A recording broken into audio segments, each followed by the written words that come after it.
stiamo a questo convegno barra tavola rotonda perché Veneto Agricoltura aveva cominciato e ha aderito alla richiesta dell'Ente Fiera, che ringraziamo. La Presidente, magari dopo venite a fare un saluto, insomma, vi prego. Perché in questo momento qui e dopo questa stagione qui affrontare il tema della crisi idrica è fondamentale. Il problema della crisi idrica è uno solo e unico, e dopo ne parleremo magari dopo i saluti, che se ne parla solo quando non c'è l'acqua, poi quando comincia a piovere non si vede più nessuno. Questo è il primo problema della crisi idrica. Poi invece magari quando affronteremo il tema e i vari temi che dobbiamo affrontare oggi, vedremo come l'agricoltura può in qualche modo dare una mano alla crisi idrica. Sindaco, vuoi portare un saluto? Perché insomma, Sindaco di Villa Scala, che ha tutte queste problematiche legate alla necessità di acqua, io non so come funzioni. Esatto. Allora, buongiorno a tutti, grazie per essere intervenuti a questo convegno, che sicuramente è un argomento che adesso negli ultimi tempi ci ha interessato in maniera diretta, ma è un problema che purtroppo si sta trascinando da tempo, da quello che sento, ed è giusto affrontarlo, e affrontarlo nei tempi giusti, in modo da arrivare possibilmente, non dico preparati, ma quasi, ad affrontarlo nel momento in cui ci sarà una necessità. Per cui un tema che sicuramente interessa, in caso specifico riguardo all'agricoltura, ma interesserebbe meglio un po' tutti. Quindi è compito anche delle istituzioni affrontarlo, farlo presente, sensibilizzare la popolazione, perché effettivamente c'è quello che stiamo vedendo, dobbiamo prepararci ad anni sicuramente, non dico brutti, ma sicuramente impegnativi su questo fronte. Quindi lascio la parola agli illustri relatori che ci sono oggi e porto saluto ovviamente di tutta l'amministrazione che rappresento, per cui lascio la parola a voi e avanti. Alla fine poi eventualmente andremo di là o ci fermiamo di qua, forse non so. Grazie. Grazie Sindaco, e passerei la parola allora per i saluti anche al nostro ospite, l'amministratore Venturi, l'amministratore della fiera, che ci ha tenuto a rompere un pochettino il ghiaccio di questa fiera anche con aspetti più scientifici. Sì, buongiorno a tutti. Buongiorno a tutti, grazie di essere intervenuti. Ecco, diciamo che forse anche dopo lo stop dettato dalla pandemia probabilmente sentiamo la mancanza degli operatori che forse in tanti, complice anche la cattiva giornata, hanno ritenuto di non venire. Ma quello che volevo sottolineare io è questo, che Fiera del Riso vuole porsi per il futuro non soltanto come una bella festa gastronomica, ma anche come un contenitore a carattere scientifico e possibilmente anche culturale. In questo senso ho già parlato con il direttore dell'Acqua e quindi abbiamo cercato di avviare già da quest'anno questo percorso. Questa tavola rotonda servirà per porre sul tavolo i problemi della siccità, chiaramente dell'utilizzo consapevole dell'acqua, poi vedremo le soluzioni dagli esperti, ma ecco, ritengo giusto e bello che si possa iniziare un percorso condiviso con la Regione Veneto, con Veneto Agricoltura, per far sì che questa struttura, questa Fiera del Riso possa diventare anche un punto di riferimento per convegni e confronti di tipo scientifico. Grazie direttore, grazie a Veneto Agricoltura, grazie alla Regione Veneto, c'è qui il consigliere regionale Enrico Filippo che saluto e che ringrazio della presenza. Grazie Venturi. Ecco, Veneto Agricoltura è Regione Veneto, non è un ente qualsiasi, è un ente strumentale della Regione Veneto, che è qui rappresentata da un consigliere che Filippo se vuol fare 2 parole per dire comunque 2 parole da parte della regione perché Sì, partito. Grazie dell'invito. È una fiera del riso che assume tanti significati particolari ed importanti. È una fiera del riso che riparte, io ringrazio l'amministrazione di Isola della Scala, l'amministratore di Ente Fiera Roberto Venturi, perché non è stato facile far ripartire una fiera del riso dopo 2 anni di pandemia. È stata l'unica fiera che è rimasta chiusa praticamente per 3 anni e assume un significato particolare visto l'emergenza idrica che abbiamo subito durante questo periodo, questa estate. La Regione Veneto si dimostra ancora una volta vicina ai territori e alle eccellenze dei territori,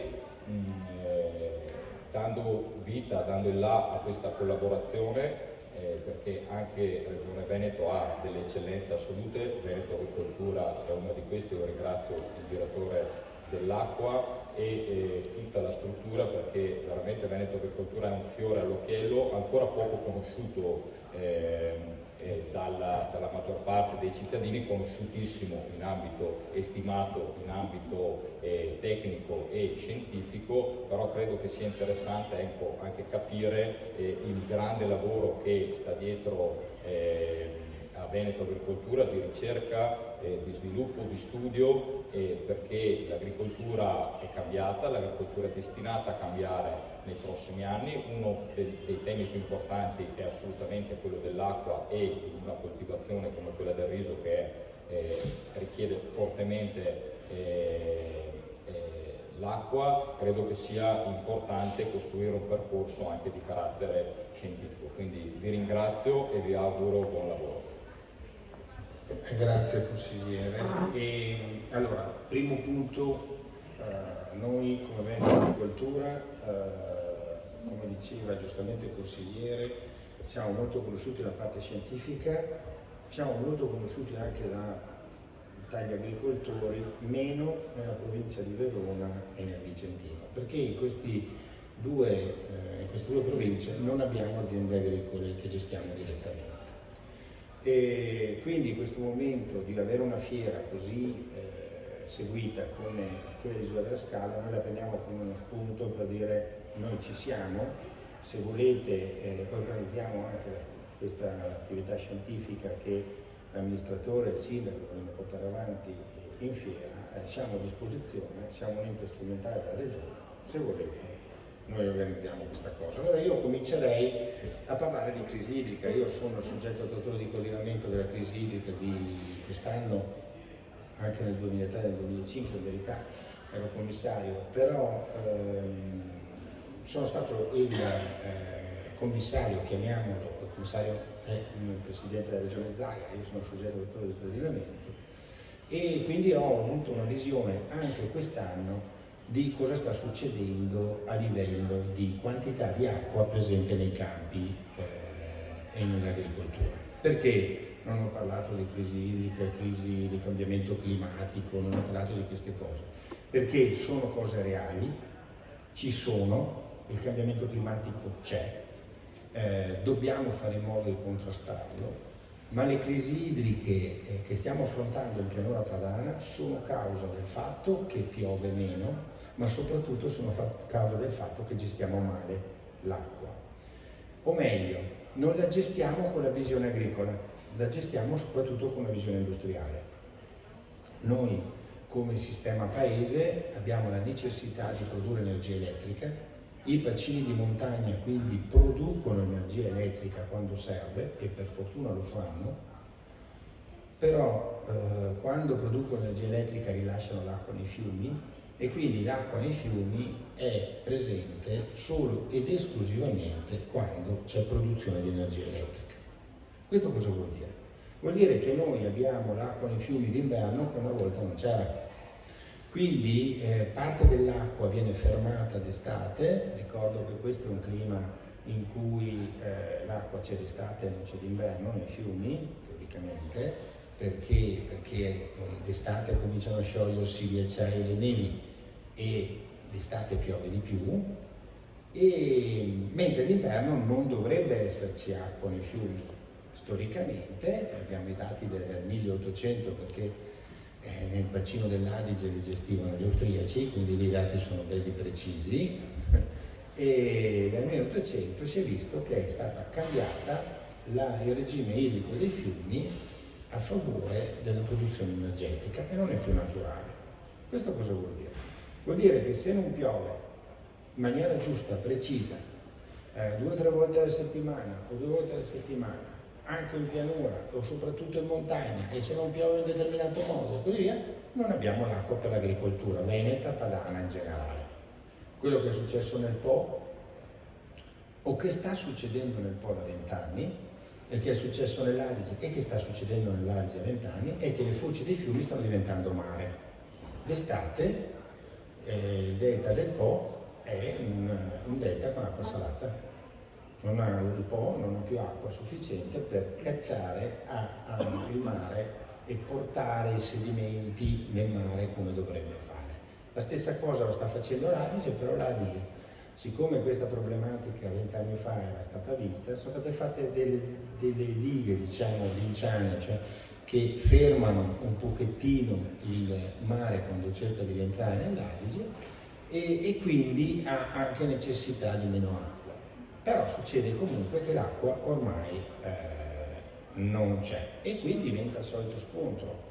Chi ha priorità sull'acqua? La legge direbbe che la priorità è idropotabile, poi agricola e poi industriale. Però intanto è una legge che non dice chi deve verificare questa cosa e quindi già quando comincia a dire che chi non lo regola vuol dire che è come se dicessi tu hai 50 all'ora in strada però nessuno controlla chi deve andare a 50 all'ora. Ma soprattutto poi c'è uno scontro economico importante, quindi tu hai un governo nazionale che deve decidere se produce energia idroelettrica o se dà da bere ai campi. E in questo periodo sono 2 materie interessanti che si scontrano. Con i costi energetici che abbiamo e quindi sarebbero ottimi, no? Perché l'idroelettrico è una cosa che costa molto poco. Oppure con le crisi alimentari che abbiamo, è stata una guerra in Ucraina per farci capire che se si ferma un porto non abbiamo grano sufficiente per alcune aree geografiche importanti. Ecco, il governo ha dovuto o vede e verifica quali sono le importanze. Questo detto da agronomo, agricoltore e direttore di Veneto Agricoltura, devo prendere atto che l'agricoltura soccomberà sempre. Quindi l'agricoltura dovrà fare in modo di adattarsi ad avere meno acqua. Noi dobbiamo, ed è questa penso lo stile dei 3 prossimi interventi, il nostro stile è questo di dire: signori, è cambiato il mondo, dal 2002 l'energia è andata in borsa, quando abbiamo deciso il piano energetico nazionale l'abbiamo basato moltissimo sull'energia idroelettrica, quindi il piano energetico nazionale interessa anche noi agricoltura. Ok, quindi se non produciamo energia elettrica dall'altra parte l'agricoltore potrebbe avere delle difficoltà in altri sensi, ad esempio per prelevare l'acqua. E è cambiato il mondo, e dal 2002, guarda caso, abbiamo cominciato ad avere le crisi idriche. 2003, 2005, 2007, 2012, 2014, 2018, 2022, eccetera, eccetera. Quindi quello che secondo noi Veneto Agricoltura deve portare come contributo nella discussione di come possiamo fare a contrastare questo trend che sarà sempre peggiore, sarà sempre a danno dell'agricoltura, perché l'acqua è quella, perché c'è il cambiamento climatico, quindi anche quel 2, 3, 5% di piogge in meno sconvolgono completamente il regime idrico, quello che vuole fare il Veneto Agricoltura è spiegare o comunque discutere insieme all'agricoltura che ci sono alcune cose da fare, che si possono fare per accumulare acqua, magari d'inverno quando viene buttata a mare e una volta non lo facevamo, piuttosto che con un'agricoltura che utilizza meno acqua. Quindi accumularla, e dopo vedremo, qui di fianco a me c'è la professoressa Bartolini che ci dirà, ci parlerà del progetto Beware che stiamo affrontando quindi da anni, dopo ci spiegheranno anche i tempi. Poi di fianco ho il direttore scientifico di Veneto Agricoltura, Giustino Mezzalira, che ci parlerà di se non abbiamo gli accumuli superficiali, qual è l'accumulo più importante che possiamo avere, che è la falda per l'acqua, e poi il nostro dirigente scientifico Furlan che ci dirà: beh, guardate, cominciamo a discutere di un'agricoltura che potrebbe usare meno acqua, senza entrare nel merito, però cominciamo a discutere. Veneto Agricoltura farà questo nelle sue aziende agricole, comincerà a far vedere, anzi in verità è anni che lo sta facendo, come un'agricoltura, può esserci un'agricoltura diversa che consuma meno, quindi acqua, prodotti, dopo insomma, è una visione, come dice sempre Fulano, olistica, una visione generale, completa, dovremo vedere, ma tutte queste attività come possono portare beneficio all'agricoltura. L'ultima cosa che vi devo dire è quest'anno, e lo lancio come monito, per la prima volta, dopo 20 anni di gestione idrica diversa, come vi ho spiegato dal 2002 in poi, abbiamo visto anche problemi nelle falde. Non perché ha piovuto meno, e non solo perché non ha piovuto, e non solo perché ha nevicato meno, ma perché il trend del fatto di, paradossale, anche di risparmiare acqua in agricoltura, vuol dire non irrigare e non perdere per percolamento l'acqua e non alzare i livelli delle falde che storicamente d'estate crescevano. E il trend ce lo racconta chiaramente, i dati sono ufficiali, questo trend ce lo raccontano i dati di APAV, che per la prima volta dopo 20 anni non ha avuto i piezometri che pescavano acqua. I piezometri sono dei tubi molto piccoli che vengono indicati per captare l'acqua, erano stati fatti in abbondanza, cioè scendendo nella falda per 10 metri. Quest'anno 2 di questi piezometri su 40-50 che segnano le nostre falde non hanno più pescato acqua. Quindi APA deve rifare il piezometro, ma non è quello spendere 20.000 euro per rifare il piezometro, è il dato significativo che il cambiamento climatico, la gestione delle acque, la gestione energetica dell'irrigazione, perché a questo punto diventa una gestione energetica, cioè faccio goccia a goccia anche per non spendere soldi in più, giustamente per risparmiarla, però non faccio più lo scorrimento, non ho più l'irrigazione delle falde e questo sta cominciando a diventare un problema. Però questi problemi Veneto Agricoltura li vuole risolvere. Noi siamo un ente operativo, siamo agricoltori, gestiamo direttamente aziende, non facciamo pianificazione, entriamo nelle aziende e le coltiviamo, più di mi pare 1 migliaia di ettari, e vogliamo dare delle risposte. Questa riunione che facciamo oggi è proprio una premessa. Io spero che magari creando un comitato scientifico qui a Riso della Scala, dove l'acqua è fondamentale per la coltivazione del riso, perché se possiamo farlo anche senza acqua dopo abbiamo dei problemi di ambiente, perché dobbiamo usare molti più diserbanti e quant'altro che invece adesso sarebbero l'acqua, insomma potremmo creare grossi problemi. Bene, mi sono dilungato anche troppo, passo la parola alla professoressa Bartolini che ci illustra. Penso che posso spostare il computer, no? Ma tu lo vedi qui? No, ma vieni qui, vieni qui. No, sì. faccio così. Vedete che Altesa e voi di Padova sono più avanti di Veneto per il No, cultura. siamo tecnici. Io penso che possiamo anche fare così, però sì, si sente, sì, mi sente bene. Allora, intanto vediamo se facciamo partire la presentazione. E intanto che parte la presentazione, che però non la vediamo lì, non dovete darmi la regia ok, adesso. Perfetto, grazie. Efficiente. No, appunto, la cosa... sono stata tanto contenta invece di sentire questa ampia premessa, perché ha toccato tutta una serie di aspetti che effettivamente spesso vengono un po' dimenticati.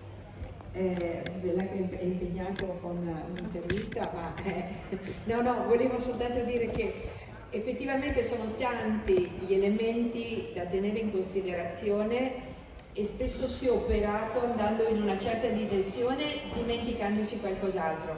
Circa una ventina di anni fa c'era proprio questa modifica nell'alta pianura, io seguivo la zona appunto del bacino del Piave, del Brenta, di andare verso l'aspersione eliminando lo scorrimento.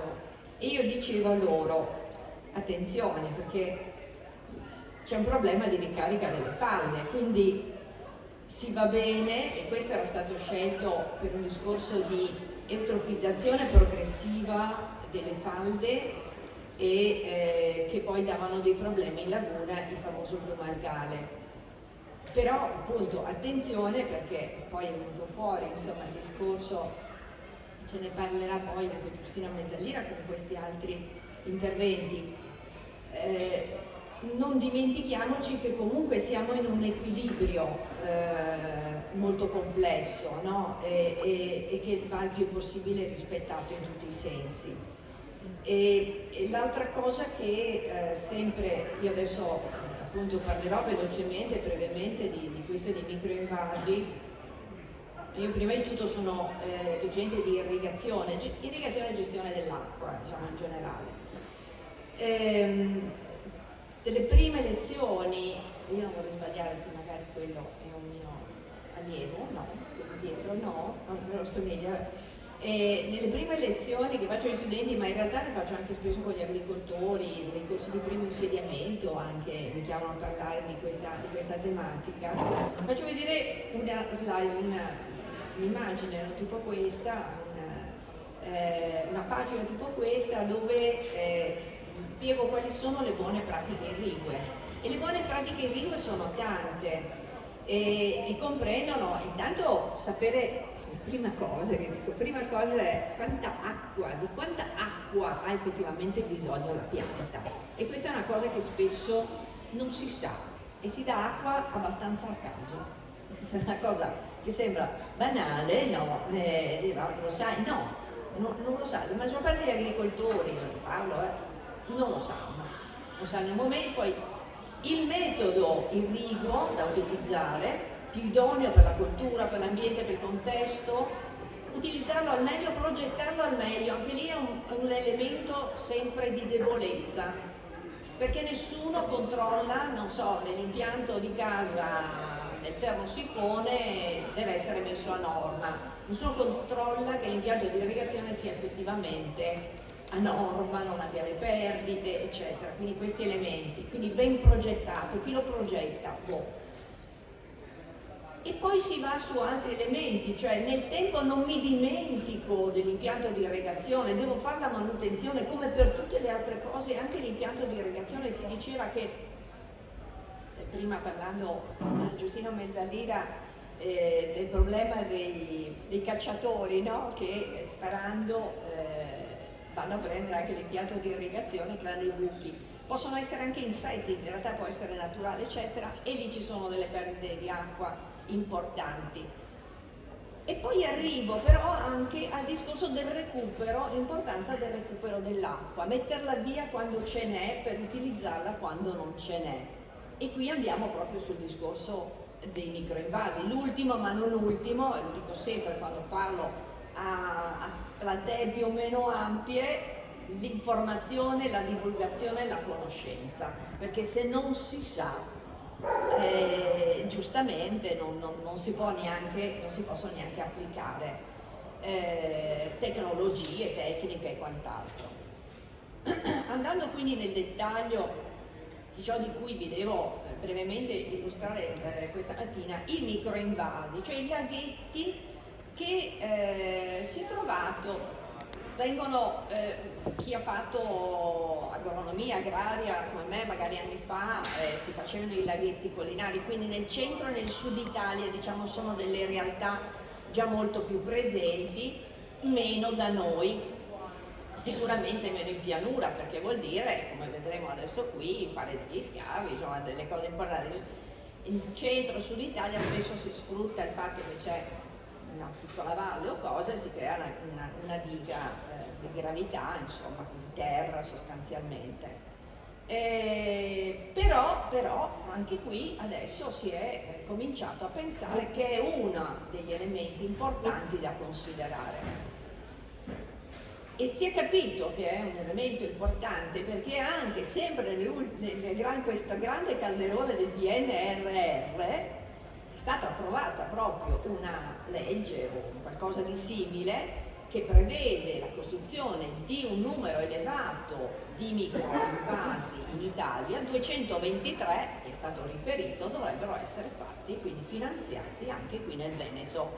Un accordo fatto tra l'ANBI, le bonifiche praticamente, l'ente italiano delle bonifiche di irrigazione e Coldiretti ha portato poi a questo, quindi dovrebbe essere anche questo che vediamo adesso, era qui un'immagine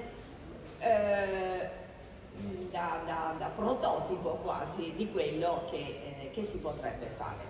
Ed entra all'interno di questo progetto che è il progetto LIFE, un progetto che si fa appunto nel territorio, che ha dei finanziamenti europei, che qui vi ho riportato appunto, ha visto diversi partner, ha visto perché è appena finito, a giugno appunto abbiamo fatto gli eventi finali, vedete che è durato circa 4 anni, ed è stato fortemente voluto per esempio da Veneto Agricoltura. Veramente si ricorda bene Giustino, le prime riunioni 2015 circa le abbiamo tentato 3 volte, alla terza ci è andato bene, una serie di partner, appunto il Dipartimento TESAF dell'Università di Padova di cui faccio parte, abbiamo lavorato io, il professor De Agostino, il tecnico, il dottor Bentella, soprattutto come TESAF, ma anche diciamo, partner, vedete che il leader è il comune di Sant'Orso, assieme a un altro comune, il comune di Marano Vicentino, il consorzio assolutamente di bonifica l'alta pianura veneta, perché soprattutto per il laghetto che adesso vedremo è stata parte importante proprio di progetto e di realizzazione, e poi questa associazione delle agenzie di democrazia locale, ALDA, molto importante, era quella che ci ha dato la possibilità di interagire con tanti altri comuni di altre nazioni. Ahimè c'è stato di mezzo il Covid, per cui abbiamo fatto solo degli incontri online e la cosa. Però l'idea era proprio di portare che cosa nel territorio? Quello di cui ha appena parlato il dottor Dell'Acqua, che sappiamo bene, da una parte il cambiamento climatico c'è, effettivamente questo si è rilevato, l'aumento soprattutto delle temperature, si è rilevato l'aumento dei fenomeni intensi, cioè questo scientificamente ormai è provato su dati studiati di più di 100 anni, c'è un aumento anche dei fenomeni intensi. Ne abbiamo l'esempio piuttosto tragico dell'altro giorno nelle Marche, dove sono venuti 420 mm di pioggia in 9 ore, praticamente hanno recuperato tutto quello che non è caduto precedentemente, ma tutto su una volta. È evidente che quest'acqua non si riesce poi a utilizzare se andiamo in agricoltura per le colture. C'è l'altro problema che si affianca di un continuo uso del suolo, cementificazione, sottrazione proprio, ahimè, purtroppo all'agricoltura per diversi motivi, e questi due fattori, fenomeni sempre più intensi e questa progressiva impermeabilizzazione che ha fatto sballare, diciamo così, quelli che sono i cosiddetti tempi di corrivazione, cioè quanto tempo ci mette la goccia da dove cade a arrivare nel punto finale di raccolta. Questo è molto veloce, immaginiamo anche da un tetto fino a sotto il tombino, la caditoia, è molto veloce, e quindi le reti presenti anche di drenaggio, non solo quelle urbane ma anche agricole, sono andate in sofferenza. L'idea nasce proprio da questa problematica. In realtà poi, come vedremo adesso, il laghetto e il microinvaso diventa invece un elemento che, oltre a laminare le eventuali piene, questo era il problema principale, ha tutta una serie di altri benefici, tra i quali quelli anche di facilitare l'irrigazione, quindi durante il periodo estivo. Il progetto ha previsto tutta una serie di azioni che qui vedete elencate e riportate. Molto importante la parte formativa ed educativa. Il progetto è passato proprio quando noi l'abbiamo girato in questa veste, cioè di essere momento di divulgazione, con l'inserimento in ambito urbano e agricolo di una serie di queste misure di ritenzione naturale dell'acqua. Adesso hanno preso nomi diversi, adesso si usa molto Nature Based Solution, cioè soluzioni basate sulla natura per la gestione dell'acqua, che possono essere anche in ambito, vedete, soprattutto in ambito urbano e ambito agricolo. Misure che hanno, come dicevo, caratteristiche multifunzionali. Allora, sono per la riduzione del deflusso, quindi la diminuzione del rischio idraulico degli allagamenti, però hanno altre funzioni importanti, come vedete la ricarica della falda, perché se favoriscono l'infiltrazione, ecco che naturalmente anche la falda ne trae beneficio. Possono filtrare e fitodepurare, perché spesso sono accompagnate, come vedete in questa immagine, il classico rain garden, giardino fluviale, da vegetazione, alle volte anche con degli elementi, vedete, anche progettuali che sono piacevoli da vedere, quindi migliorano anche da un punto di vista estetico sicuramente. Invece di avere un marciapiede semplice, vedere uno così sicuramente meglio, più piacevole da vedere. La biodiversità, e anche questo lo vedremo adesso sul laghetto del Giavenale, il microinvaso, anche quello è stato un elemento di accrescimento del contesto locale dove è stato installato, e altri elementi in ambito urbano, la famosa isola del calore di cui non ci soffermiamo sicuramente, e appunto estetici e anche funzionali per la fruibilità degli spazi verdi. Qui le immagini proprio prese da le zone lì di Sant'Orso, Marano, Schio, i frequenti allagamenti, ma potrei trovarne tantissimi altri in altre zone anche del Veneto, senza andare oltre regioni, assolutamente sì. Quindi gli interventi hanno avuto questa funzione idrologica, per esempio qui è la zona del cimitero di Sant'Orso, dove a monte c'è una ampia zona agricola per quello, ma in pendenza, e quando piove arrivava moltissima acqua per cui allagava tutto. Noi abbiamo fatto un intervento di questi rain garden, come vedete qua sotto, qui è nella piazza di Sant'Orso, ma sostanzialmente di risistemare queste aiuole in modo che possano accogliere l'acqua di deflusso e farla infiltrare. In maniera molto semplice, gli interventi che sono stati fatti qui, come questo che vedete qui sotto nella piazza centrale di Sant'Orso, hanno permesso di tranquillamente far accumulare e infiltrare l'acqua e eliminare il problema degli allagamenti. La strada, della strada successiva, questa era quella dopo, andava su un'altra strada provinciale che si allagava, poi si allagava oltre. Vi dicevo, importante la parte divulgativa dimostrativa, quindi è stato creato un centro divulgativo che attualmente è attivo lì a Sant'Orso, eventi vari, quindi appunto qui ci sono io, forse mi pare di vedere il sindaco, se mi metto anche gli occhiali ci vedo meglio, e c'eravamo con degli studenti di un corso universitario che appunto aveva incluso tra i loro crediti formativi anche questa parte di formazione, e tra queste azioni di divulgazione mi piace ricordare questo anche tour, Audio Tour, che è stato creato in collaborazione con il Centro Internazionale di Civiltà dell'Acqua, che fa parte di questo World Museum, che è anche UNESCO. È stato creato proprio un itinerario ben descritto, in cui vedete qui vi ho riportato proprio il punto 10 di questo itinerario, è il laghetto, il microinvaso, il Giavenale, in cui c'è naturalmente tutta una spiegazione anche con un video. Quindi tutte cose presenti che si possono vedere. Ho mantenuto questo per naturalmente far vedere dov'è esattamente quello di cui stiamo parlando. Questa appunto è la zona dei due comuni, Sant'Orso a nord, diciamo a Marano Vicentino a sud, e a ovest c'è Schio, e tutta la zona tra i due, tutta la zona industriale. E ecco, qui vediamo la mappa dei vari interventi, soprattutto fatti in ambito urbano.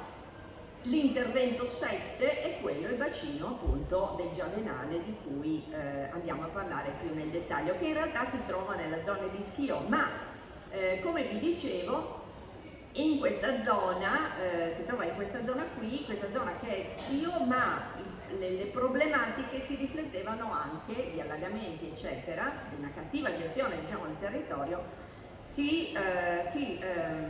poi trasferivano in realtà nella zona del comune di Marano Vicentino.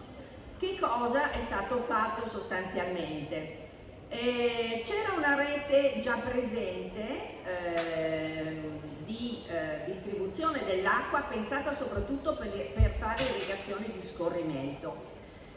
Questa rete era diventata, e naturalmente durante i periodi più piovosi eccetera, anche rete di drenaggio, per carità, in genere sono un po' tutte le nostre, molte delle nostre sono a duplice funzione.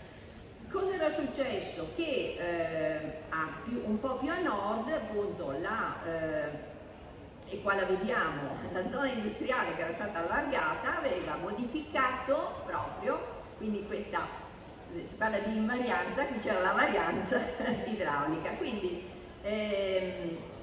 contenuti d'acqua sostanzialmente che andavano a finire in questa rete superiori a quelle che erano le capacità di accumularle, e di conseguenza cosa? Esondazioni, allagamenti che prendevano anche parti urbane ma anche tanto le parti agricole.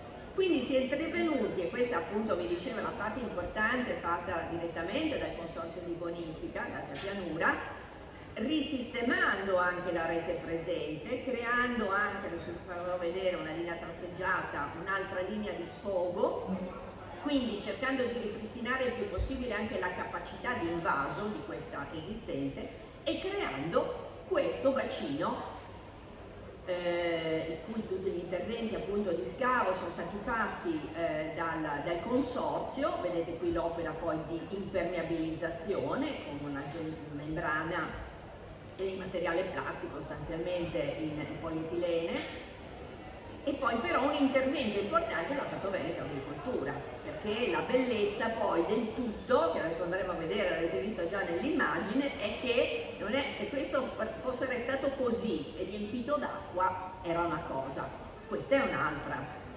Questa è un'altra cosa, ed ecco qui che vedete proprio i diversi aspetti anche ambientali, estetici, di fruibilità, ricreativo. Quindi abbiamo un invaso che poi alla fine doveva essere un po' di più, ma sono 2200 metri cubi di acqua che riescono ad essere invasati, che chiaramente possono dare una mano a laminare le piene, danno una mano importante, adesso vedremo e vado alla conclusione, per l'irrigazione di terreni che ci sono qui intorno, però ecco, volevo soffermarmi proprio in questo, insomma, è un bel laghetto alla fine. E vanno volentieri perché c'è un percorso in bicicletta e sono state messe apposta anche delle panchine, quindi ci si può fermare. Nasce, devo dire, bisogna ringraziare uno degli agricoltori che ha messo a disposizione il terreno, questo c'è da dire, e altri 2 agricoltori che insomma ne hanno usufruito dei benefici, perché, ecco, questa è l'ultima cosa di cui volevo parlarvi, perché naturalmente qui ci sono dei campi, degli appezzamenti che erano degli appezzamenti in cui vedete che in celeste vuol dire che erano riforniti per scorrimento, però nel tempo lì gli agricoltori hanno deciso di passare a delle colture di più reddito, di maggior reddito, delle orticole e delle frutticole, biologico, tra l'altro in biologico, che loro poi vendono anche direttamente, e che naturalmente mal si adattano a un sistema di gestione per sommersione in cui generalmente la somministrazione, la consegna cosiddetta dell'acqua avviene ogni, se si è fortunati, 7 giorni. Lì naturalmente l'insalato e quello che c'è non sopravviverebbe, le frutticole che ci sono neanche. Il laghetto quindi è diventato un elemento importantissimo per assicurare l'irrigazione di questa parte, per carità limitata, perché il laghetto è limitato, però loro erano contentissimi, gli agricoltori di quella zona, perché non hanno più problemi di allagamento, contentissimi perché si gestiscono loro l'irrigazione. Questa è appunto una foto che ho preso l'altro giorno, che si vede il laghetto, quindi tutti potete vederlo. Questa che viene così indicata anche su Google in realtà è uno sterrato, si va in bicicletta. Qui vedete la zona appunto dove sono presenti queste colture orticole e frutticole. L'ultima cosa importante, non so poi se Giustino anche ce ne parla direttamente, che poi ha preso vita, e questo è l'altro elemento. Loro hanno messo anche delle trappole per vedere, trappole fotografiche per vedere gli animali presenti, la preoccupazione di alcuni abitanti lì era le zanzare, perché quando vedono uno specchio d'acqua vedono le zanzare, ma quando entra così in equilibrio, in realtà voi avete visto prima appunto ghirini, rane eccetera, chiaramente è un sistema che anche non dà questo problema, ma aumenta appunto la biodiversità, aumenteranno magari le libellule, rane, forse qualche concerto o di rospi eccetera. Uccelli, si è visto anche, se non sbaglio Giustino mi pare di ricordare che hanno proprio rilevato anche alcuni, no? Che sono stati seguiti eccetera, quindi sicuramente un'esperienza assolutamente positiva. Grazie per l'attenzione.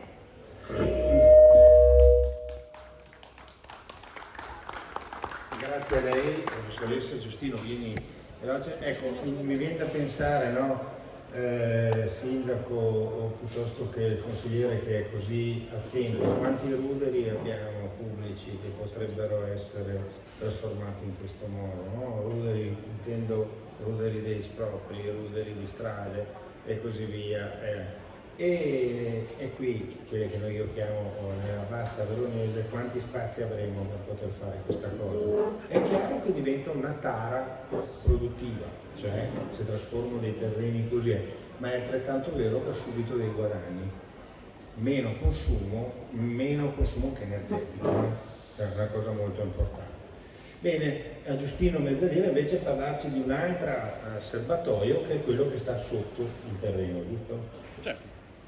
Grazie direttore, è importantissima l'introduzione che ha inquadrato il contesto, importantissimo il fatto che sostanzialmente nel mondo agricolo non solo ci dovremo arrangiare a tenerci l'acqua che ci serve, ma vedremo con questa seconda presentazione che il mondo agricolo addirittura può fare un lavoro in più che viene a vantaggio, diciamo, della disponibilità complessiva. Sottolineo solo un passaggio che penso sia estremamente importante anche in base a quello che ha detto il direttore.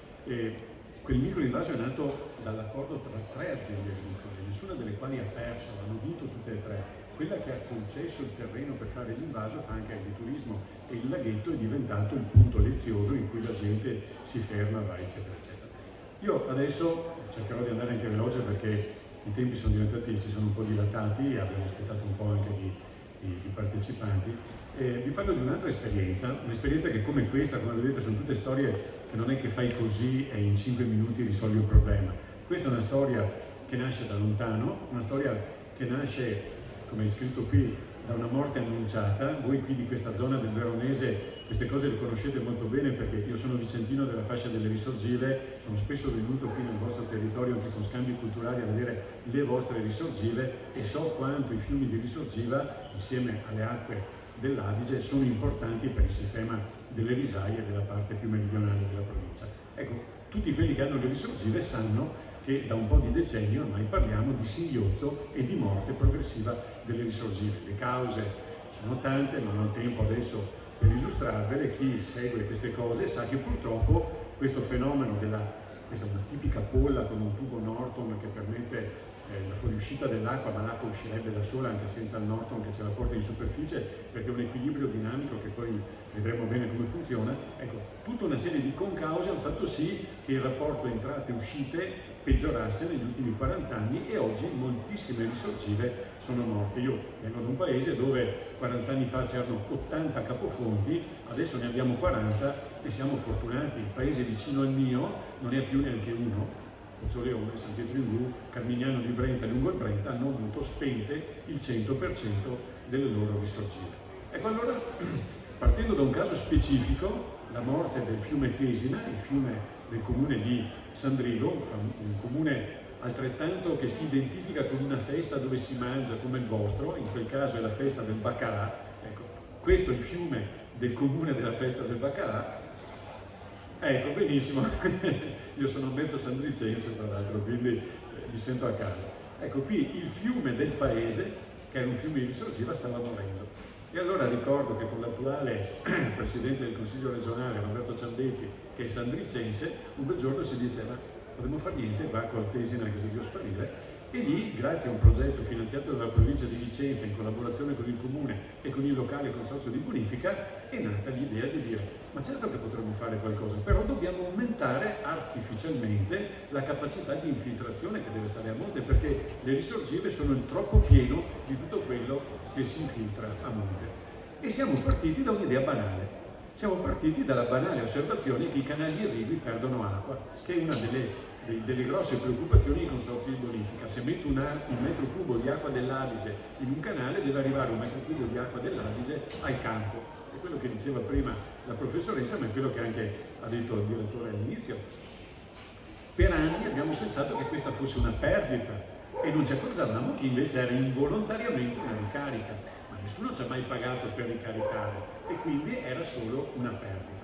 Allora siamo andati a guardare cosa succedeva che c'erano centinaia e centinaia di chilometri di queste canalette irrigue bordate dagli alberi e tutti quelli che come me sono nati andando a Spinosa, Marsoni, Ardaroi, dentro i fossi, non so come li chiamate voi in dialetto, ma sono i pesciolini delle risorgive, tutti sanno che quando la roggia è bordata dagli alberi e gli fluisce dell'acqua è sana, si autodepura perché gli alberi fanno da filtro depuratore.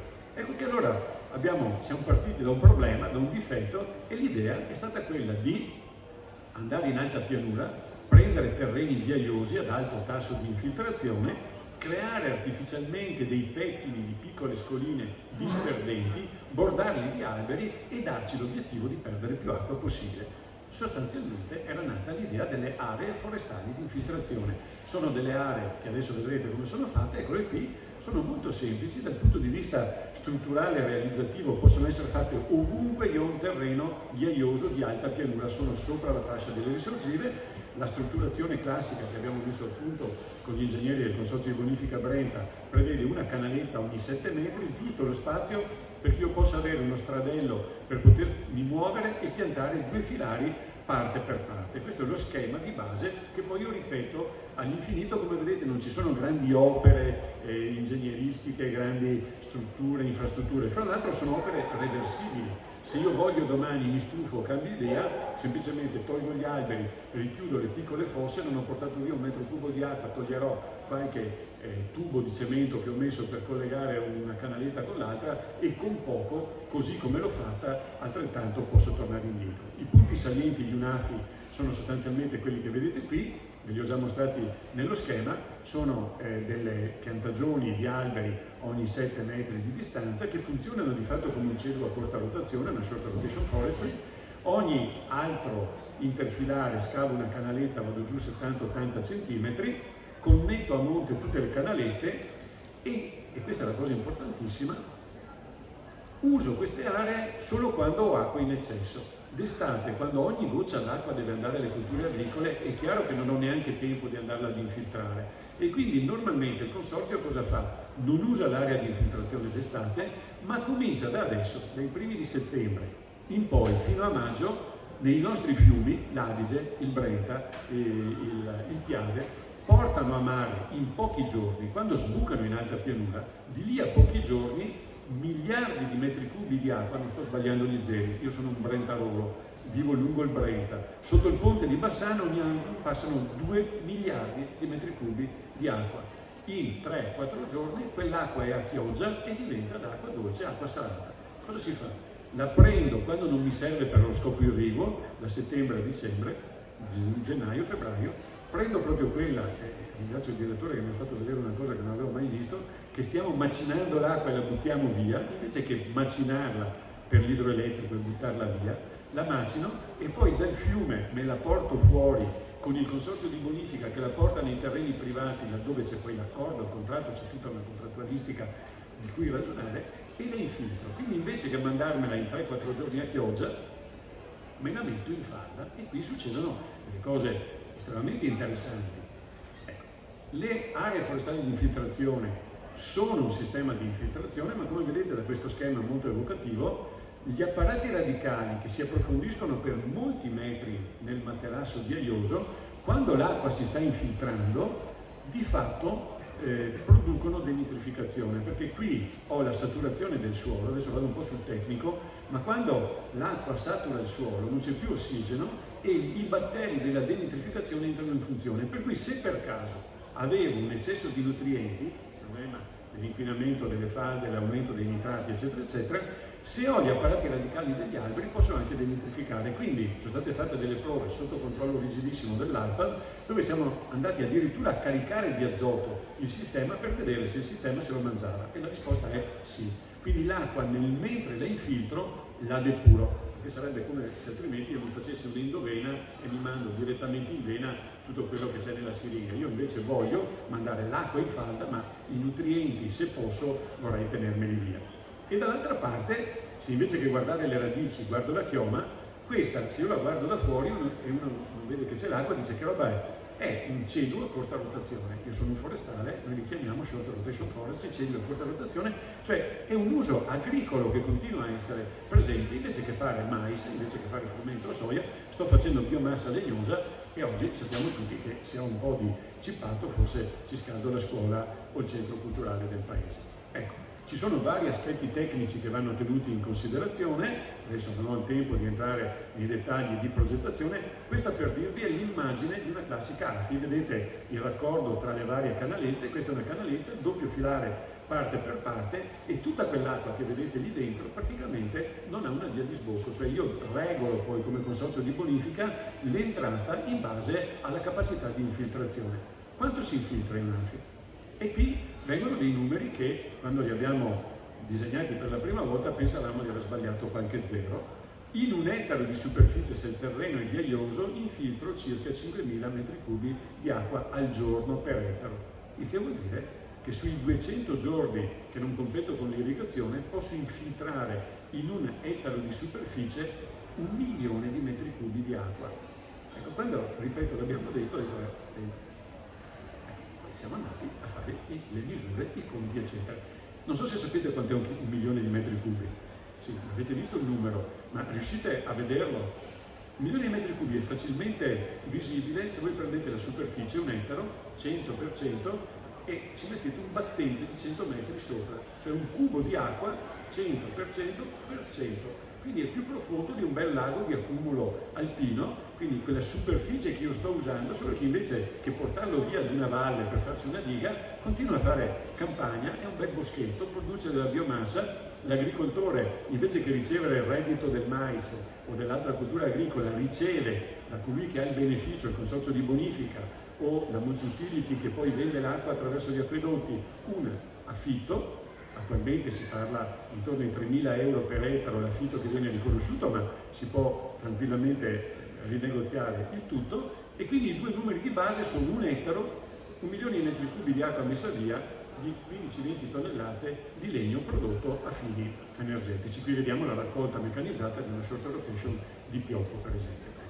Allora, le AFI, come avete visto prima, sono nate come risposta alla morte delle risorgive. Ma adesso che abbiamo il problema che ci ha detto il direttore prima, ragazzi cari, ricordatevi che l'acqua ve la dovete cominciare a tesaurizzare, a tenere, ecco che possono aiutarci anche in una strategia complessiva. E qui quello che ci sfugge come veneti, come padani, è che noi pensiamo di essere in un posto normale del mondo. Invece noi siamo nell'unica pianura europea che è fatta di una grande depressione, che è la valle del fiume Po, riempita di sedimenti, con un'area pedemontana, che è questa, che viene chiamata alta pianura, che è fatta sostanzialmente di materiali grossolani, di ghiaie, a cui segue una fascia dove l'acqua risorge spontaneamente, e poi abbiamo una bassa pianura fatta sostanzialmente di argille. Quindi noi veneti, friulani, lombardi, piemontesi abbiamo una fantastica opportunità di prendere l'acqua dei nostri fiumi alpini, fiumi corti, fiumi veloci, che in poco tempo portano al mare l'acqua, e invece che mandarla via subito al mare, infiltrarsela nella fascia dell'alta pianura usando la cosiddetta finestra pedemontana. Ecco. E qui la vedete meglio come è fatta la nostra pianura. Questo è il zoccolo cristallino che emerge quando abbiamo la montagna. Questa è l'alta pianura con le conoidi fatte solo di ghiaia, e poi cominciano le varie lenti di argille, di materiali più impermeabili. Ogni glaciazione ha fatto il suo strato, praticamente 1, 2, 3, 4, queste sono le ultime 4 glaciazioni, l'ultimo milione di anni che ha costruito praticamente la nostra pianura. Qui abbiamo le varie falde che vanno progressivamente in pressione, nel punto di contatto abbiamo la fascia delle risorgive e abbiamo questa fascia interessantissima dove noi possiamo derivare l'acqua dei fiumi e infiltrarla sottoterra. Finisco perché il direttore giustamente mi ha detto stringi, volevo darvi però questo messaggio. Ecco, le risorgive sono poi il troppo pieno di tutto questo sistema, e quindi qual è la furbata? Che io prendo l'acqua d'inverno, me la metto sottoterra quando non serve a nessuno, me la ritrovo come espurgo naturale delle risorgive proprio nella stagione irrigua, e se anche non mi sta uscendo spontaneamente, me la vado io a pompare dal sottosuolo, ma nessuno mi potrà più dire che sto io depauperando il sottosuolo, se sono stato io, mondo agricolo, che ho rinfiltrato attraverso le aree di infiltrazione. Mi permetti, un po' come il mio conto corrente, ho messo io dentro 100 euro e poi quando mi servono i 100 euro me li vado a prendere. Ed ecco che quindi cambia anche l'approccio, il paradigma. Non è più l'agricoltura che prende l'acqua, 70% lo portiamo via noi, siete dei criminali, eccetera, eccetera, sempre sul banco degli imputati. Qui c'è una specie di orgoglio dell'agricoltura che dice no, io sono quello che l'acqua la infiltra per tutti, per gli acquedotti, per tutti gli altri. Il paradigma si rivolta, non è più l'acqua per l'agricoltura, ma è l'agricoltura per l'acqua, un'agricoltura che è capace di fare tesoro della risorsa irrigua. Ecco. Qui i consorzi di bonifica sono in prima fila, io metto qui il simbolo del mio consorzio di bonifica con cui tutti questi progetti sono stati fatti, il consorzio Brenta, abbiamo lavorato più di 10 anni insieme per metterlo a punto. Adesso c'è una questione di governance, se sarebbe molto da dire sui costi, gli AFI sostanzialmente costano poco, con 20.000 euro faccio un ettaro, con 20.000 euro metto sotto 1 milione di metri cubi di acqua. Chiedo al direttore che fa delle analisi di opportunità se ci sono altri sistemi con cui riesco ad essere sostanzialmente così efficiente. Mi costa 1 centesimo di euro mettere sotto 1 metro cubo di acqua. Ho concluso, è un'idea che è nata qui, è nata in Veneto. Veneto Agricoltura l'ha sviluppata in questi 10 anni, siamo convinti che adesso possa diffondersi in varie altre zone. Grazie. Grazie al dottor Mezzadira. Ecco, usato perché lui è corso, ma un dato fondamentale che ci deve ricordare a tutti è che il tempo di trascorso, diciamo, del metro di corrivazione, si dice, no, il metro cubo quando di acqua ce l'hai nell'Adige a Trento, dopo 2 giorni è uscito a Boara Pisani, 2 giorni. Quando infiltriamo l'acqua nella falda, la falda si muove a 1 chilometro all'anno, 1,5 chilometri. Quindi capite bene che è un'acqua che rimane ferma praticamente. Quindi ho portato via un'acqua che corre a mare velocemente e l'ho infiltrata, ho toccato il soldato. Ecco, ma se non riusciamo a creare reti superficiali, se non riuscissimo oppure facciamo uno, facciamo l'altro, c'è invece il dottor Furlan che ci dice cosa si può cominciare a ragionare, e su questa ancora più Veneto Agricoltura è all'avanguardia sulla sperimentazione. Grazie Lorenzo. Grazie direttore, buongiorno a tutti. Abbiamo visto come il problema dell'acqua possa risolversi tenendo ben presente il bilancio, tenendo sotto controllo il bilancio idrico. Il bilancio idrico vuol dire accumulare e poi cercare di sfruttare bene senza perdere dopo. Se facciamo bene le due cose, il bilancio può diventare favorevole. A tutte le cose belle e ben spiegate degli interventi precedenti aggiungo altre 2 cose che riguardano, certamente la mia presentazione riguarda come risparmiare, ma vorrei aggiungere altri 2 punti sulla parte dell'accumulo. E i 2 punti sono: i nostri terreni sono un potenziale di accumulo enorme, se li facciamo diventare sempre più capaci di trattenere acqua. E oggi lo sono molto poco perché gli abbiamo fatto perdere nel tempo la sostanza organica. E quindi una strategia combinata con tutte le altre che avete sentito è quella di lavorare in tempi purtroppo non brevissimi, ma almeno nel medio periodo, sul miglioramento della sostanza organica dei terreni e della struttura dei terreni, in modo tale che invece di accumulare 50 riescono a accumulare 70, 80, 90, 100 come facevano qualche decennio fa. E quindi dobbiamo, Veneto Agricoltura sta lavorando in questo senso, facendo vedere come una buona agricoltura conservativa, che noi chiamiamo flessibile per le... Quanto tempo ho, signor direttore? Allora la faccio a braccio e me faccio vedere come a questo punto me la un po' reinvento e quindi migliorare i terreni con l'agricoltura conservativa flessibile, che non ho tempo di descrivervi.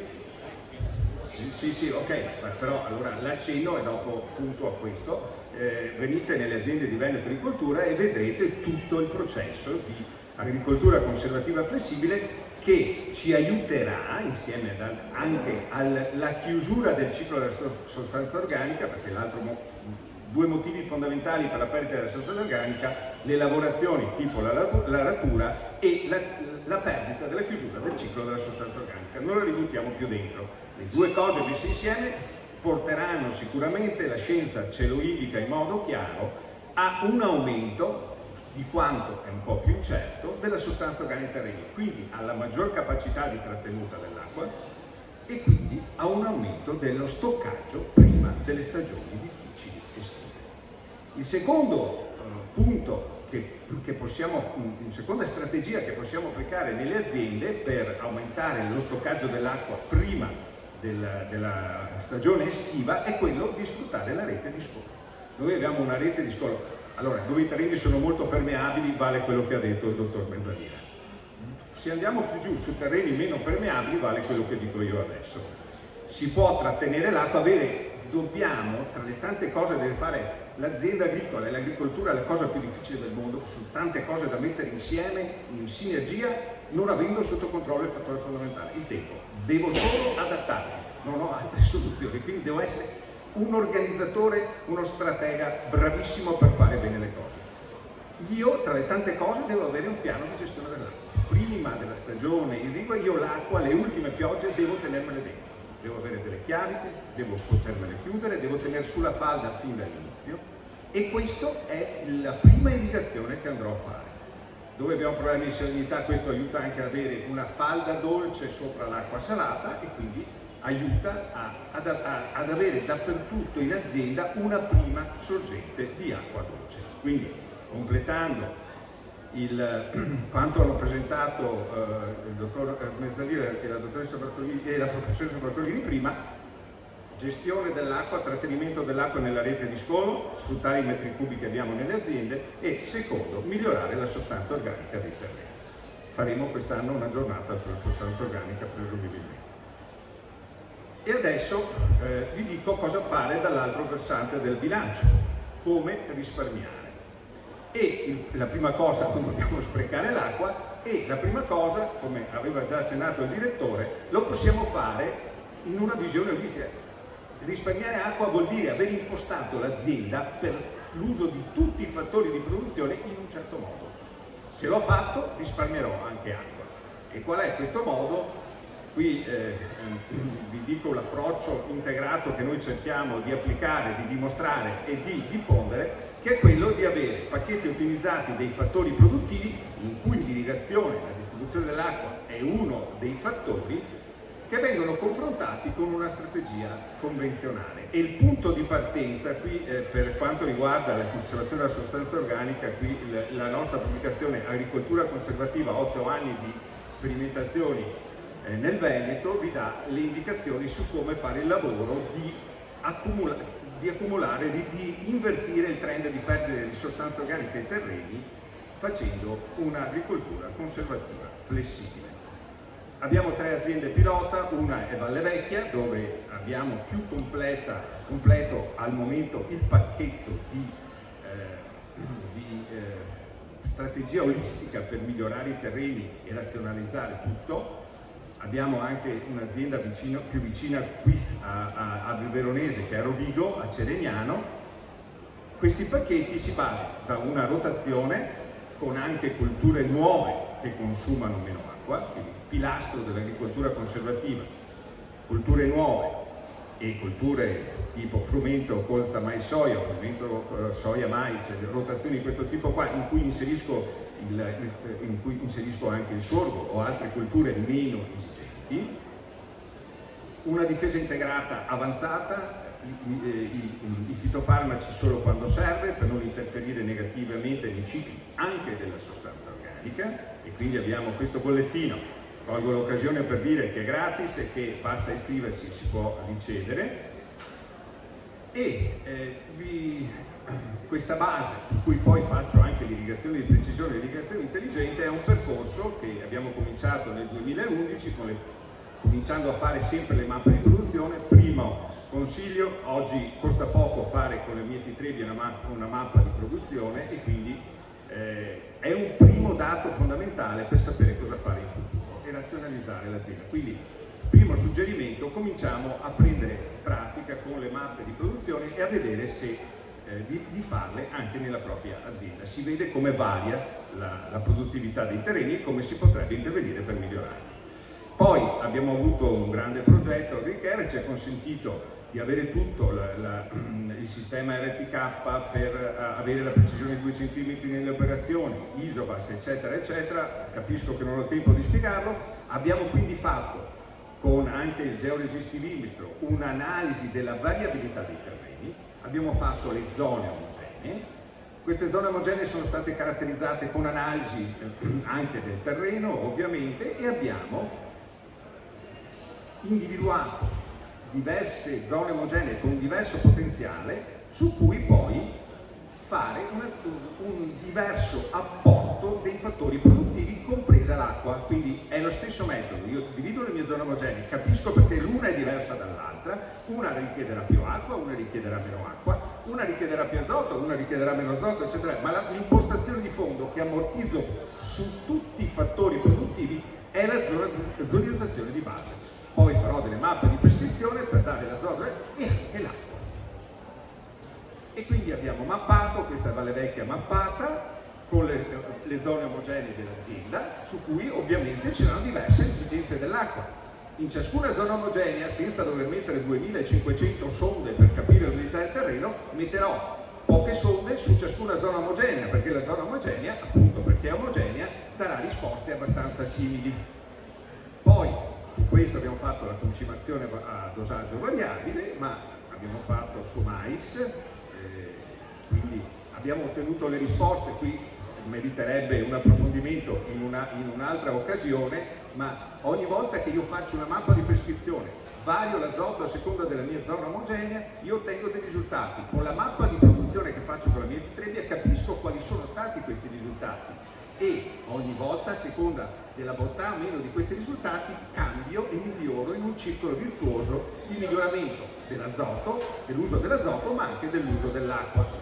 Qui faccio vedere uno degli strumenti che ho usato per fare le zone omogenee, che ci ha anche consentito di vedere funziona, è un sensore elettrico, geoelettrico, per cui individua anche dove c'è più salinità. E quindi ho la condicibilità elettrica e capisco anche meglio una zona con problemi di salinità come Valle Vecchia dove ci sono le diverse zone. Questo ci ha consentito di fare una prima razionalizzazione molto banale, triste anche magari, ma utile. Dove non produco niente, lo georeferenzio, tutte le macchine sanno che lì non devo né buttare azoto, né buttare seme, perché se butta via l'azoto farebbe anche inquinamento, né buttare acqua. Quindi di base faccio una razionalizzazione, non spreco tutto il TP, compresa l'acqua. Qui ho il trattore eccetera eccetera a semina variabile, non perdo altro tempo e vado su come questa impostazione di fondo, quindi che si ammortizza su tutto, viene utilizzata per l'acqua. Metto nelle zone omogenee dei sensori, se ho un tipo di irrigazione, noi a Valle Vecchia facciamo microirrigazione perché abbiamo un'acqua con un sistema accumulata in un bacino che ha comunque una certa salinità, 2500 microsiemens per centimetro, 3000. Se la usassi a pioggia sarei già stato licenziato con ignominia perché avrei bruciato tutto. E quindi lì io ho una soluzione, microirrigazione a rigocciolante. Dove però ho acqua buona, e l'Adige ce la dà, qui a Sasserani uso un ratio variabile con un range, il quale ha delle zone, adesso ve lo faccio vedere meglio. Qui a sinistra, quindi a Sasserani, con la stessa impostazione, le zone omogenee, diverse caratteristiche, quindi diverse necessità d'acqua, uso un ranger che dà un dosaggio a seconda della zona dove va. A Valle Vecchia invece faccio della microirrigazione con delle zone in cui vado a dare l'acqua in momenti diversi. Al momento abbiamo un sistema semplice, non è che posso fare ogni 10 metri qualcosa di diverso, vado a pezzi e faccio partire un reparto, faccio partire l'altro a seconda se le sonde della zona omogenea Y mi dicono che serve l'acqua o meno. Qui c'è il link, poi la presentazione sarà distribuita, qui c'è il link per vedere, se avete voglia, le giornate sull'irrigazione di precisione che abbiamo fatto l'anno scorso. Una era a Valle Vecchia e una era anche a Sasserani, una è stata fatta a Po' di Tramontana per l'orticoltura. Ora in queste giornate potete avere una panoramica di tutto quello che al 2021 offriva la tecnologia nel mondo per razionalizzare l'acqua, quindi tutta la sensoristica, tutti gli algoritmi che oggi potrebbero essere usati e quello che le principali ditte, copriva grosso modo l'80% del mercato, la presenza delle ditte, offrono per essere sempre più precisi. Quindi non è una cosa del futuro, è una cosa già di oggi se vogliamo migliorare questo. A Valle Vecchia, e qui una parola sola, non posso spiegarvi tutto quello che nella mia mente avevo in mente su Valle Vecchia qui, però posso dirvi che l'acqua a Valle Vecchia, parto dalla prima affermazione della professoressa Lucia Bartolini. Una delle caratteristiche fondamentali già dimostrate scientificamente del cambiamento climatico è l'aumento dell'intensità dei fenomeni.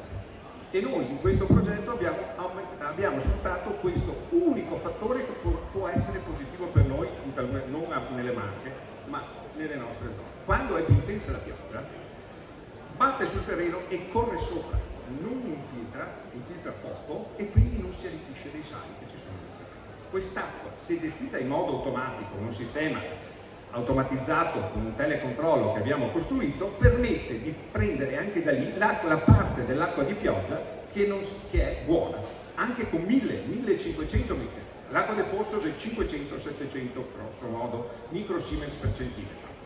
Un'acqua buona per l'irrigazione va fino a 1500-2000, noi gestiamo acqua anche a 4500 microsiemens per centimetro con la microirrigazione e con l'accortezza di non muoverla mai, cioè di tenere sempre il terreno umido, continuare con quell'acqua, altrimenti ovviamente concentro i sali e posso avere dei problemi.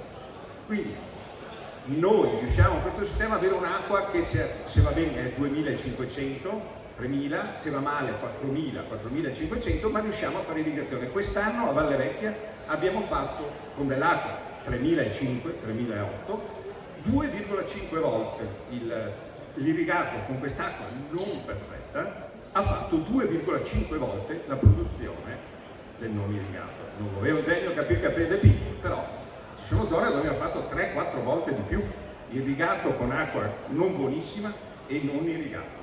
Quindi voglio dire, anche l'acqua non perfetta può essere utile e può dare grossi risultati.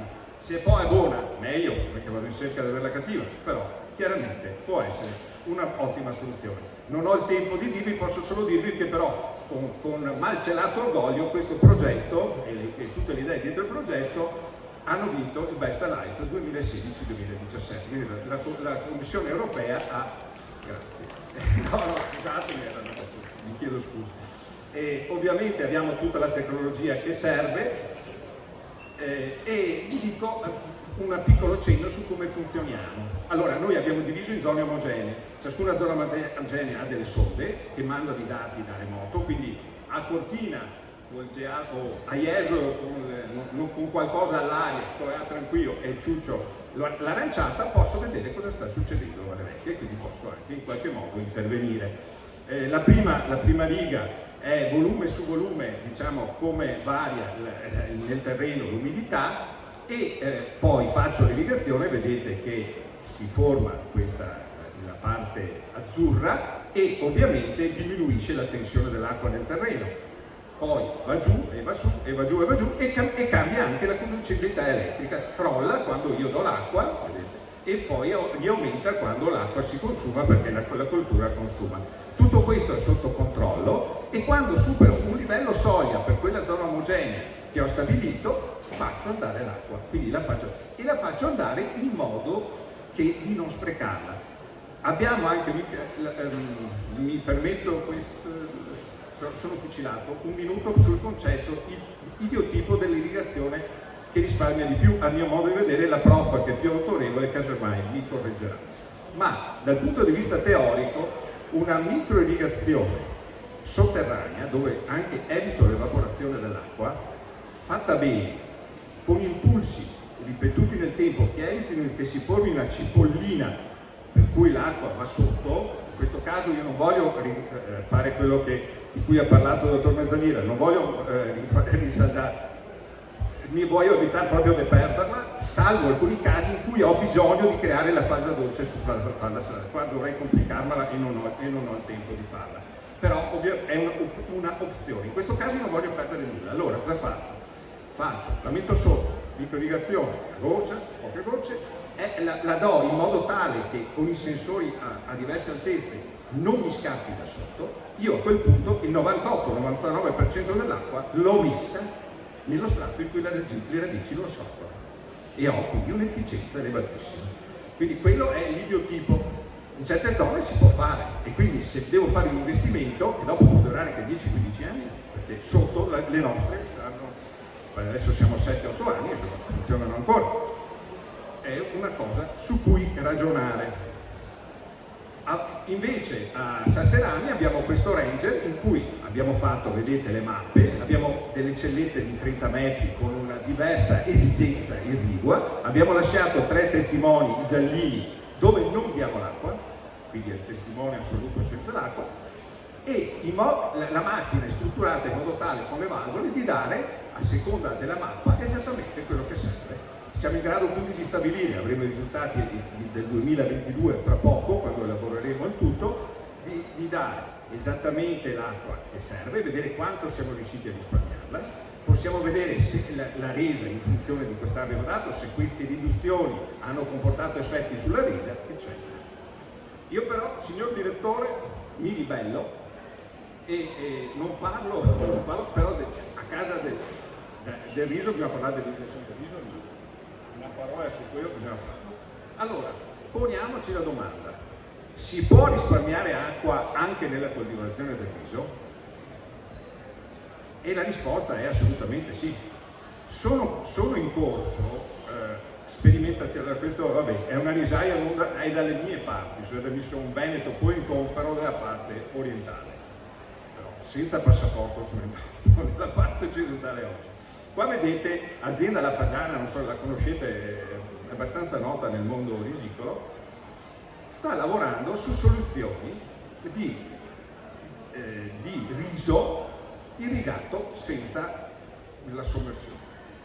Cioè, non è una roba nuova, però vi voglio solo sottolineare i vantaggi che potrebbe avere. Qui vedete le line flat e i tubetti non è benissimo. Vedete qui il riso con la manichetta, c'è stato un anno buono da quello che mi spiegano, non abbiamo un approccio scientifico su questo, sono cose molto pratiche e sarebbe interessante nel futuro magari farlo, ne scampanerò. Ma questa, guardate che bello questo riso, irrigazione a pioggia lenta. Allora, se noi riusciamo, e loro ci stanno riuscendo, a fare il riso così, io ho la possibilità di rendere molto più sostenibile la coltivazione del riso. La faccio entrare in rotazione, posso ridurre le problematiche di infestanti, posso ridurre le rotazioni più brevi, intendo. È già in rotazione il riso, ma tendo a fare, per ammortizzare, ovviamente 4-5 anni, dipende dalle situazioni. Con un'impostazione del genere riesco a trarre tutti i benefici di una rotazione anche variabile. La cambio, qualche problemi cominciano a aumentare e ho questa opzione, quindi posso usare il classico, ma posso usare anche questo e fare in modo di avere una flessibilità a seconda, scusatemi, delle condizioni agronomiche che ho. Mi fermo qua prima di essere fucilato. Ecco. Allora, no, intanto l'illustrazione merita chiaramente un convegno ad hoc per questo. Però quello che volevo anche illustrare al sindaco di Tefiera e consiglio regionale è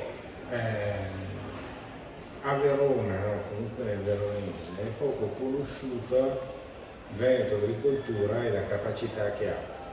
La Veneto Agricoltura non è un ente che fa studi, è un ente che fa progetti in scala 1 a 1, diciamo, no?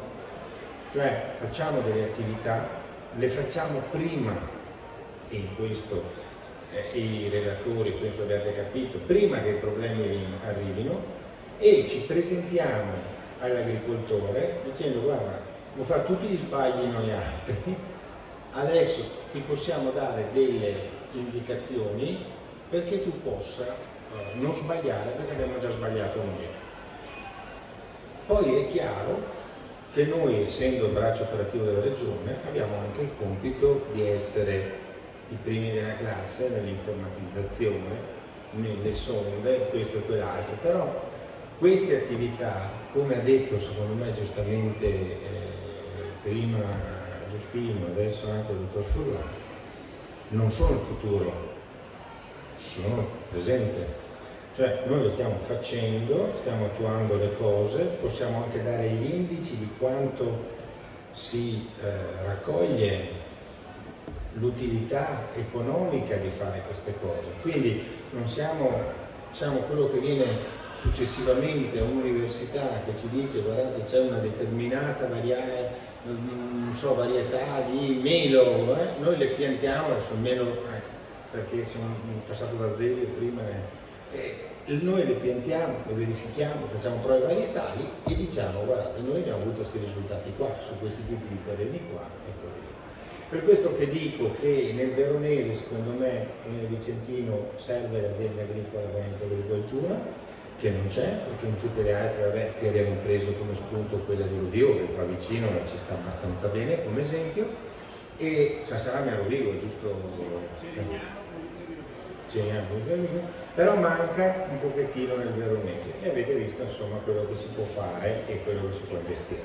Io vi ringrazio tutti, basta, penso che ci sia risotto, no, perché o se non è finito, fra 5 minuti, perfetto, allora fra 7 minuti c'è risotto per tutti, grazie e buona giornata.